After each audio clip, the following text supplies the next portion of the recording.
Hello and welcome to Sportsweek. I'm Thomas Baxter.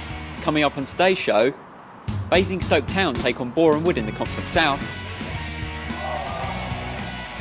Eastleigh player Ben Strevens speaks about his time in the Football League. I broke my leg when I was at Brentford and broke my cheekbone when I was at Crawley. And we catch up with the University of Winchester men's dodgeball team. I'm here at the Camrose Stadium, the home of Basingstoke Town, who faced Boreham Wood here on Saturday. The host had lost 4 games in a row before they took on the Hertfordshire side. Laura Allen saw the action.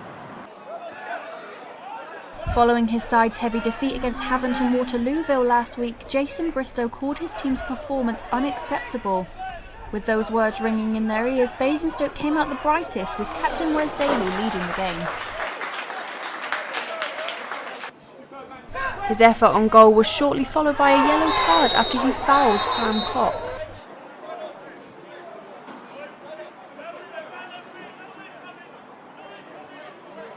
Ben Nunn's cross was met by David Moley, but his header went well over the bar. This was Moley's first game for Boreham Wood, as he is currently on loan from Wolverhampton Wanderers.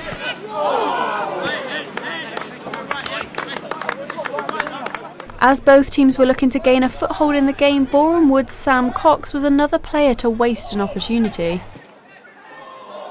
With the match still looking as dismal as the weather, former Basingstoke man Callum Reynolds made a terrible mistake by putting the ball into his own net.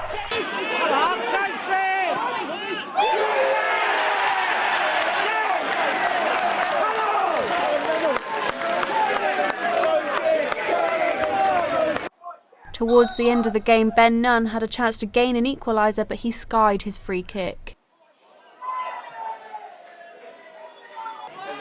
In the dying moments of the game, Boreham Wood's desperate attempt to score came to nothing, and Basingstoke took the victory.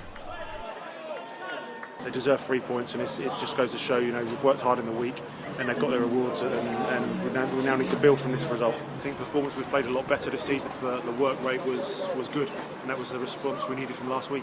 But we've been playing well and working hard now, and if we put the two together, I think we'll be a force.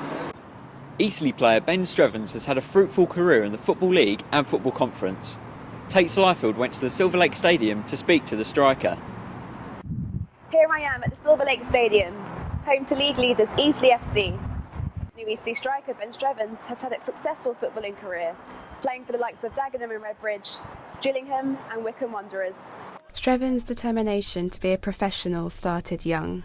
When you're younger, it's quite hard to... I remember getting released from Watford when I was only 14, 15, something like that. That was quite hard at the time, getting rejected. When you're young, your dream is to play professional football. Obviously, that's to play in the Premiership. That's probably every young kid's dream. But at 17 years of age, I was playing for like a Ryman Division 3 team, something like that. So I never thought I'd make a league appearance. But he did make league appearances, including League One team Brentford. His career, though, was affected by a number of serious injuries. I broke my leg when I was at Brentford and broke my cheekbone when I was at Crawley, so stuff like that. You always have little things throughout your career where you're out for 6 months and you're thinking, whether I'm going to get back out there playing again. Eastleigh are at the top of the Skrill Conference South at the moment, but does Strevens think his team will get promoted this time? I think there's obviously an expectation of getting out of this league. They come so close last year and narrowly missed out, losing in the playoffs and penalties to Dover. Chairman and the manager have brought in some good players for this level, and obviously that comes with that is the expectation that everyone expects us to win every week, and probably every team we play against is up in their game to try and beat us because they're thinking we're all on this crazy money and we're all big time players and all this stuff like that, which isn't the case, but we're certainly finding that most teams we play against are up in their game. Eastleigh are playing away next weekend against Sutton United, hoping to maintain their position in the league. Tate Slyfield, Winchester News Online, Eastleigh. In other news, grassroots football has been given over £100 million of funding. The money has been committed by the Premier League, the Football Association and the government. The funding aims to improve coaching as well as helping to develop community sports facilities. And if you thought Pat Jim Kasami's goal on Monday was good, take a look at this beauty. It was scored 3 years ago by then Winchester City player Doug Rowe. The University of Winchester men's dodgeball team beat an opponent in just 16.5 seconds at their first tournament of the season last Sunday. Charlie Gardner caught up with the team captain at a recent training session. Winchester Dodgeball Club boasts a bigger attendance of people than any other society at the university. Last season, the men's first team narrowly missed out on promotion to the national division, which would have allowed them to compete throughout the country. But after beating Southampton's second team in just 16.5 seconds at the South Coast Open tournament, Captain Harvey Brimmingham is hoping to go one step further this season. We're hoping to really get promotion this season, as it's sort of split into north and south this year, unlike last year where we're going up to Sheffield and Nottingham. So we're really hoping for a better improvement than last year. The South Coast Open, being Birmingham's team's first tournament of the season, is not hard to understand the captain's confidence for the rest of the year. We hope we can really get at least 3 Open medals and promotion. So, lots of expectations. With the large attendance and the early success of the first team, it is clear that Winchester Dodgeball has not dodged any glory so far this season. Charlie Gardner, Winchester News Online.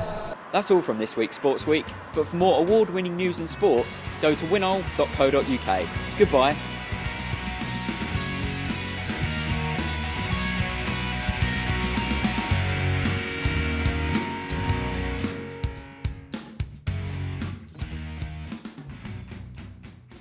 I broke my leg when I was at Brentford and broke my cheekbone when I was at Crawley, so stuff like that. You always have little things throughout your career where you're out for 6 months and you're thinking, whether I'm going to get back out there playing again.